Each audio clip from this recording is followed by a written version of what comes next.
தமிழகத்தில் போதிய அடிப்படை வசதிகள் இல்லாமல் ஒட்டகங்களை வெட்ட அனுமதிக்க முடியாது என சென்னை உயர்நீதிமன்றம் மீண்டும் தெளிவுபடுத்தியுள்ளது.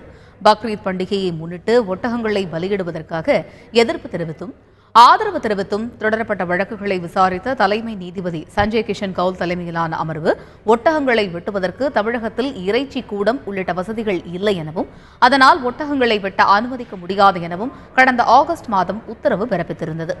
இந்த நிலையில் சென்னையைச் சேர்ந்த அப்துல் ரஹீம் என்பவர் ஒட்டகங்கள் வெட்டுவதற்கான வசதிகளை ஏற்படுத்தி தர தமிழக அரசுக்கு உத்தரவிடக் கோரி மனு தாக்கல் செய்திருந்தார்.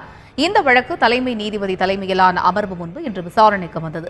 அப்பொழுது நீதிபதிகள் ஏற்கனவே பிறப்பித்த இடைக்கால உத்தரவில் தலையிட முடியாது என்றும் மத்திய அரசின் சட்டங்களின்படியே அந்த உத்தரவு பிறப்பிக்கப்பட்டது என்றும் அந்த உத்தரவை அமல்படுத்த வேண்டும் என்றும் அது அமல்படுத்தப்பட்டுள்ளதை காவல்துறையினர் உறுதி செய்ய வேண்டும் என்றும் கூறி மனுவை தள்ளுபடி செய்தனர். இதனிடையே உயர்நீதிமன்ற உத்தரவு சட்டத்திற்கு புறம்பானது என்று முன்னாள் எம்எல்ஏ ஜவாஹிருல்லா தெரிவித்துள்ளார்.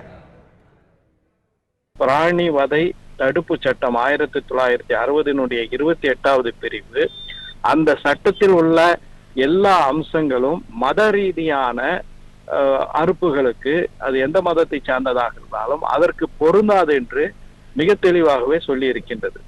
எனவே இந்த செக்ஷன் 28 அதாவது இந்த பிரிவென்ஷன் ஆஃப் குரூவலிட்டி டு அனிமல்ஸ் ஆக்டினுடைய 28வது பிரிவையும் புறக்கணித்து வழங்கப்பட்டிருக்கக்கூடிய ஒரு சட்டவிரோதமான தீர்ப்பாக சென்னை உயர்நீதிமன்றத்தினுடைய தீர்ப்பை நாங்கள் பார்க்கின்றோம்.